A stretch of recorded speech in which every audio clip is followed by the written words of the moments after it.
Have you ever stopped to think about the systems we use to make sense of the world? I'm not just talking about, maps or laws, but the deep blueprints, the fundamental knowledge systems that literally shape what we think is possible. Today, we're going to go on a pretty wild journey, from the ancient Pacific all the way to our chaotic digital lives, to see how these blueprints can either open up the world or lock it down tight. Okay, let's get into it. So we're going to start somewhere that probably feels pretty familiar.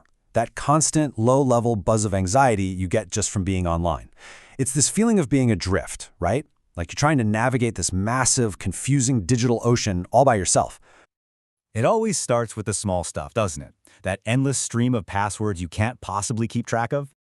And then there's the constant paranoia. Every single email, every link, you have to ask yourself that same question. Is this thing safe to click? And then, boom, the gut punch. That notification that your data has been breached, and suddenly you feel totally exposed and, honestly, pretty powerless.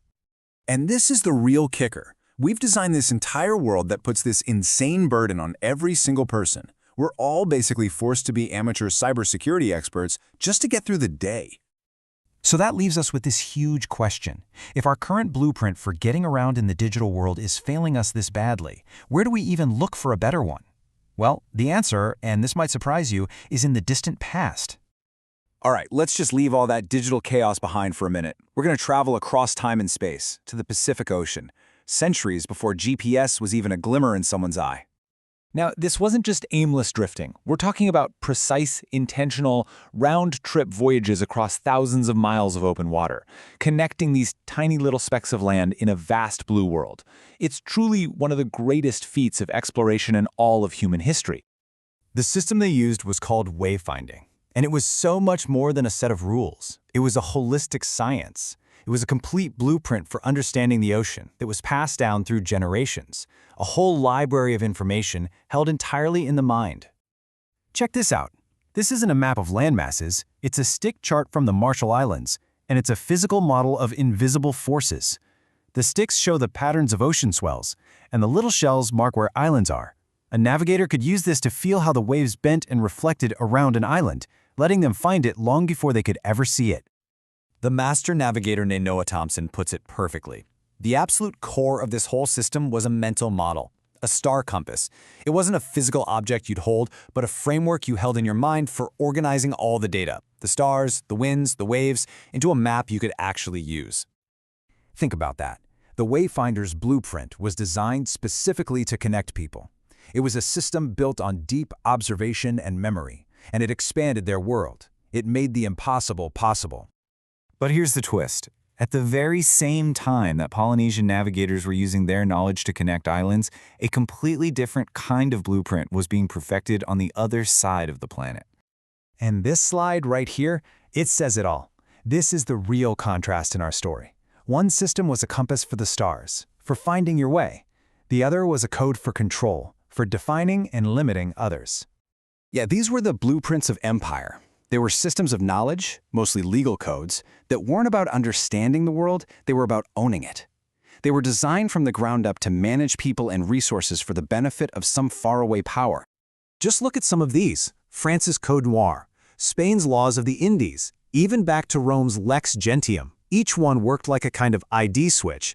They created these legal categories, slave, Indio, barbarian, that systematically stripped people of their identity, their rights, their entire humanity, really. It turned them into assets on a balance sheet. And this image, it's just heartbreaking. This is a detailed plan for a Tahitian war canoe drawn by European explorers. It shows this incredibly advanced piece of technology built by a culture of absolute master navigators.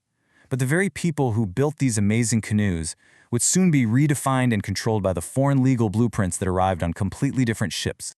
So those imperial blueprints, they didn't just disappear. Their legacy is all around us in global inequality and historical injustice. But today, something new is happening. We are building tools to actually read the ledger of that history with a clarity that's just never been possible before. For centuries, the sheer scale of all this, trying to get a true accounting seemed completely impossible. But now, we're starting to apply modern data science and AI to finally put some numbers to the impact of these systems. And one really fascinating example of this is a framework called the Phoenix Protocol. The idea is to move the conversation about reparations from being purely moral or political to being data-driven. It asks a really direct question. Can we calculate the value that was actually extracted? And the methodology basically boils down to two huge steps.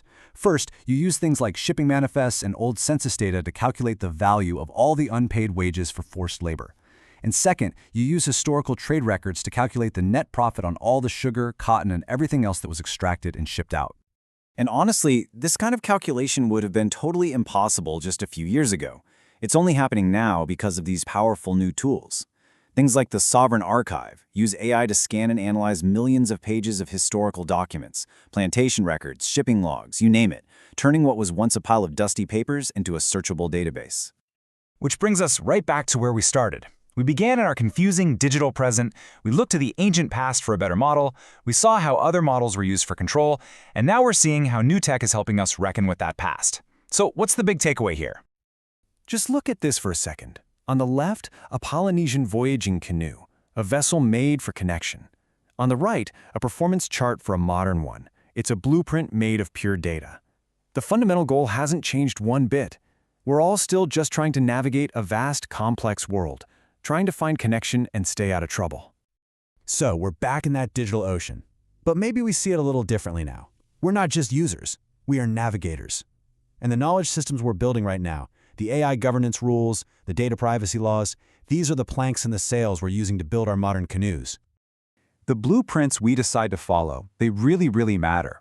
Are we going to build systems that are designed for connection, like the ancient wayfinders, or are we going to fall back into old habits and build new systems of control? Our ancestors used wood and fiber, we use data and code. The question for our generation is, where are we charting a course to?